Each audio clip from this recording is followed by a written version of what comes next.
नमस्कार।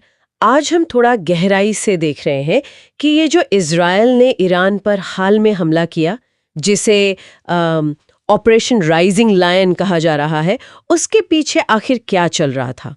हमारे पास इस पर कई लेख और विश्लेषण है, तो मकसद साफ है, इस बड़ी घटना के पीछे की वजहों को, मतलब संदर्भ को खंगालना। चलिए देखते हैं सूत्र क्या कहानी बताते हैं। बिल्कुल, और ये है भी एक बहुत ही पेचीदा मामला, कई परतें इसकी। इन स्रोतों को देखें तो लगता है ये कोई अचानक हुई घटना नहीं थी। हाँ, मतलब इसके पीछे कई वजह काम कर रही थी। जी।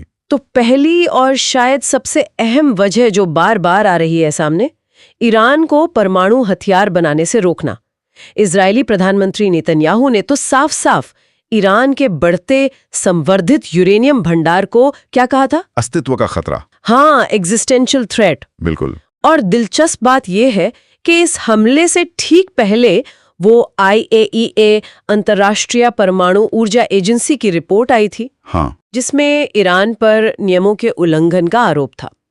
तो इससे शक और गहरा गया कि तेहरान शायद बम बनाने के काफी करीब है। हाँ, और ये देखिए कि IAEA रिपोर्ट के आने और हमले के समय के बीच कितना कम फासला है।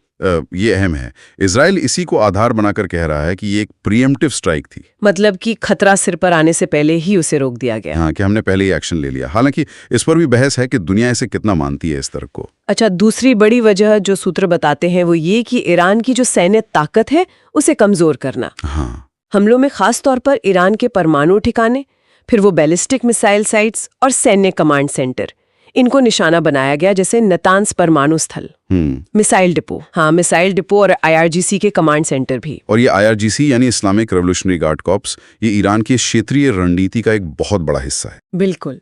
तो उनके कमांड सेंटरों पर हमला तो मतलब काफी मायने रखता है। सुनने में ये भी आया कि मोसाद की भी भूमिका थी इसमें। हाँ, कुछ रिपोर्ट्स ड्रोन और मिसाइल सिस्टम को टारगेट करने की बात करती हैं।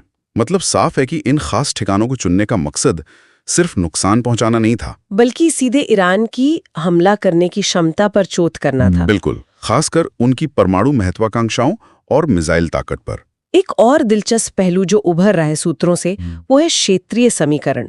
कहा जा रहा है कि ईरान के कुछ मेन प्रॉक्सी जैसे हिजबुल्लाह और हमास, वो हाल में कुछ कमजोर हुए हैं। हाँ, और ये रणनीति के लिहाज से अहम हो सकता है।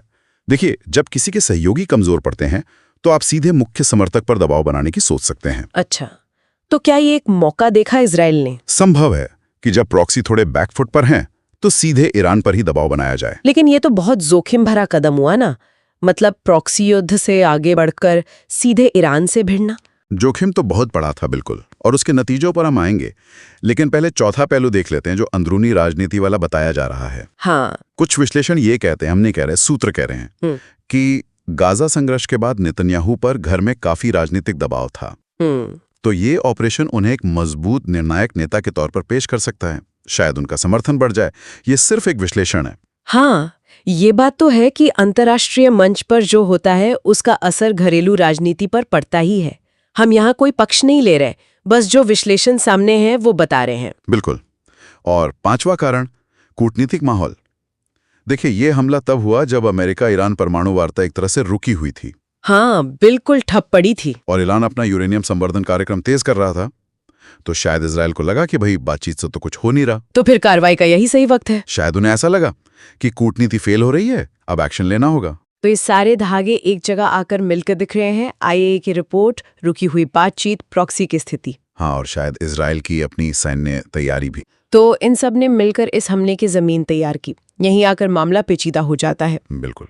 इजराइल तो इसे अपनी सुरक्षा के लिए जरूरी निवारक कदम बता रहा है, लेकिन आलोचक सवाल उठा रहे हैं कि क्या खतरा वाकई इतना नजदीक था कि सीधा सैन्य टकराव मोल लिया जाए। हाँ, क्योंकि ये दशकों से जो चल रहा था प्रॉक्सी हमले, साइबर अटैक, उससे तो बिल्कुल अलग है। ये एक सीधा और कहीं ज्यादा खतरनाक कदम है। और इसके नतीजे जाहिर है पूरे क्षेत्र में तनाव तो आसमान छू गया है। बिल्कुल। सुनने में आया कि ईरान ने भी जवाबी कार्रवाई की है, अमेरिकी ठिकानों पर मिसाइलें दागी हैं, और खाड़ी के जो दूसरे देश हैं वो भी बहुत चिंतित हैं। उन्हें डर है कि कहीं ये सब कुछ कूटनीति के रास्ते बंद ना कर दे। हाँ, कि कहीं ये टकराव और ना बढ़ जाए। तो कुल मिलाकर अगर हम सूत्रों को देखें तो क्या तस्वीर उभरती है? इजराइल के इस हमले के पीछे कई मकसद लगते हैं।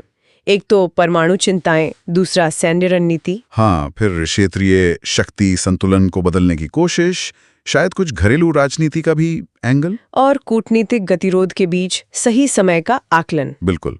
ये सब मिलकर एक जटिल तस्वीर बनाते हैं। और जाते जाते एक सवाल शायद सोचने के लिए छोड़ जाना चाहिए हाँ, जरूर। कि ये जो प्रॉक्सी युद्ध के दायरे से निकलकर सीधे सैन्य टकराव की तरफ बढ़ने का ट्रेंड दिख रहा है, इसके मध्य पूर्व की स्थिरता और परमाणु अप्रसार की कोशिशों पर लंबे समय में क्या असर होंगे? बहुत अहम सवाल है ये, और इसका जवाब शायद आने वाले वक्त में ही मिलेगा। इस पर दुनिया की नजरें बनी रहेंगी, यकीनन।